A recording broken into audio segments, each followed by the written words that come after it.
News reporters risked their lives covering dangerous stories, but Alison Parker and Adam Ward weren't in a war zone. They weren't reporting on crime. They were filming a simple, everyday segment when their lives were taken in the most shocking way imaginable by a man who once worked alongside them, a former reporter turned killer, a crime carried out on live TV, and a grudge that had been building for years. This is the story of how Lee Flanagan turned a live broadcast into something straight out of a horror scene. And the terrifying part? The warning signs were there all along. If you like videos like these, make sure to support our small channel by subscribing and liking the video. Your support allows us to shed light on these important cases. Lee Flanagan II, known professionally as Bryce Williams, was born on October 8, 1973, in Oakland, California. He graduated from Skyline High School and earned a degree in radio and television from San Francisco State University in 1995. Flanagan began his journalism career with an internship at KPIX TV in San Francisco in 1993, eventually working there as a production assistant and weekend news writer. Before fully immersing himself in journalism, he also explored opportunities in acting and modeling. As a Black, openly gay man, Flanagan often felt marginalized in his professional environments, leading to numerous disputes and allegations of discrimination. In February 1997, Flanagan joined WTOC-TV, a CBS affiliate in Savannah, Georgia, as a general assignment reporter. He remained there until March of 1999. Following this, he secured a position at WTWC-TV, an NBC affiliate in Tallahassee, Florida, in March 1999. It was during his tenure here that Flanagan's professional challenges became more pronounced. He reported to news director Don Schaefer that colleagues were making derogatory comments about his sexual orientation. Former WTWC sports reporter Dave Lavelle recounted instances where Flanagan verbally confronted female staff members who pointed out errors in his reporting, bringing them to tears. Additionally, several photographers reportedly sought to avoid assignments with him due to his perceived, quote, diva behavior.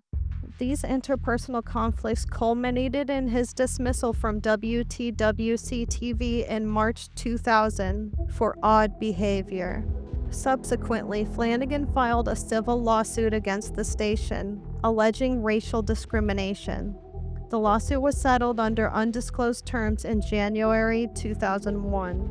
Between 2002 and 2004, Flanagan worked at WNCT-TV, a CBS affiliate in Greenville, North Carolina. He also had a stint at KMID, an ABC affiliate in Midland, Texas. While specific details about his experiences at these stations are limited, patterns of interpersonal conflicts and allegations of discrimination persisted throughout his career. In April 2012, WDBJ, a CBS affiliate in Roanoke, Virginia, announced the hiring of Flanagan as a multimedia journalist under the professional name Bryce Williams. His tenure was fraught with conflicts. Within 2 months, he was reprimanded. Internal memos revealed that by July 2012, news director Dan Dennison had instructed Flanagan to contact Health Advocate after multiple complaints from coworkers who felt, quote, threatened or uncomfortable around him. It remains unclear whether Flanagan sought the recommended assistance. Incidents included losing his temper in a live truck and confronting an anchor over a story. Photographers reported that he complained about shaky video without even having seen it. In one instance, Flanagan accused a producer of calling him a racial slur. These accusations seem to persist at every single station he is employed at. The situation deteriorated, leading to Flanagan's dismissal on February 1, 2013, due to his volatile behavior.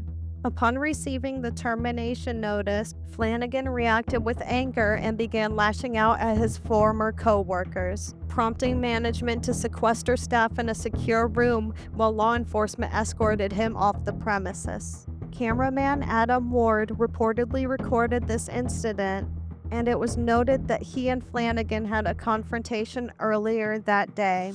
In a final act of defiance, Flanagan allegedly threw a wooden cross at Dennison, stating, "You need this."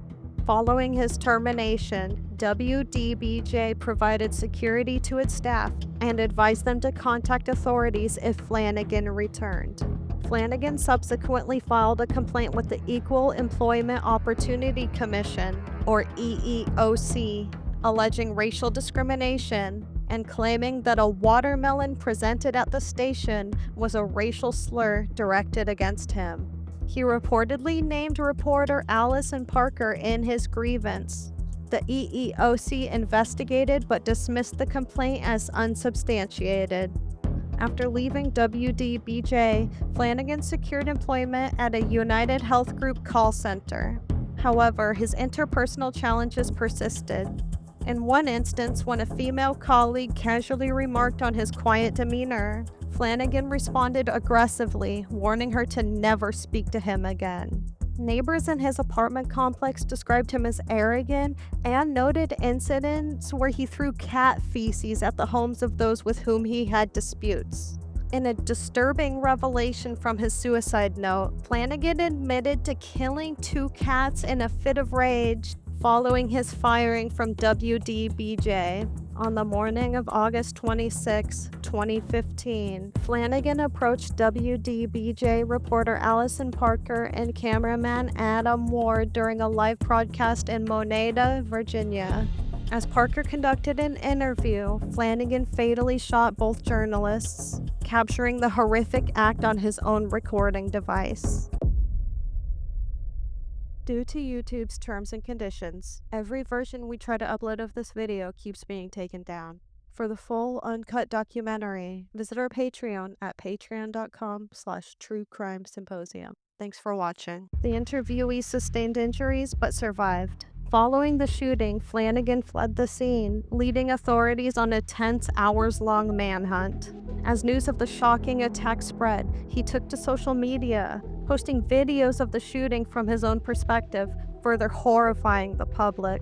He then sent a 23-page manifesto to ABC News titled "Suicide Note for Friends and Family," in which he detailed long-standing grievances alleging systemic racial and sexual discrimination throughout his career. He cited the June 2015 Charleston church shooting as a tipping point, expressing admiration for mass shooters like Eric Harris, Dylan Klebold, and Seung-Hee Cho. Flanagan's manifesto and subsequent action underscored a deeply troubled individual whose unresolved grievances and perceived injustices culminated in a tragic act of violence. Eventually, police located Flanagan driving a rented Chevrolet Sonic on Interstate 66 in Fauquier County, Virginia. As law enforcement closed in, he pulled to the side of the road and shot himself. When officers reached the vehicle, they found him critically wounded. He was rushed to Inova Fairfax Hospital, where he succumbed to his injuries just a few hours later. At the end of the day, Flanagan never got the platform he so desperately craved beyond the brief, horrifying moments he broadcast to the world. His final act was one of destruction, both for his victims and, ultimately, for himself. Flanagan never faced trial. He never stood in court. He never answered for the horror he unleashed. He pulled the trigger on his former colleagues, and when the world closed in, he pulled the trigger on himself. Flanagan thought that his story would end differently. He believed he was proving a point, making a statement. Instead, he died alone in the back of an ambulance, remembered not as a journalist, but as a murderer. The grievances he carried for years didn't earn him sympathy. They became his downfall. And in the end, he lost everything. This case is as shocking as it is tragic, and it leaves us with so many questions. Was Vester Flanagan truly a man pushed to the edge, or was he simply looking for someone to blame for his own failures? Could anything have stopped him before it was too late? I'd love to hear your thoughts. Let me know in the comments. And if you found this video compelling, don't forget to like, subscribe, and hit the notification bell so that you never miss another deep dive into cases like this. Thanks for watching, and I'll see you in the next episode of True Crime Symposium.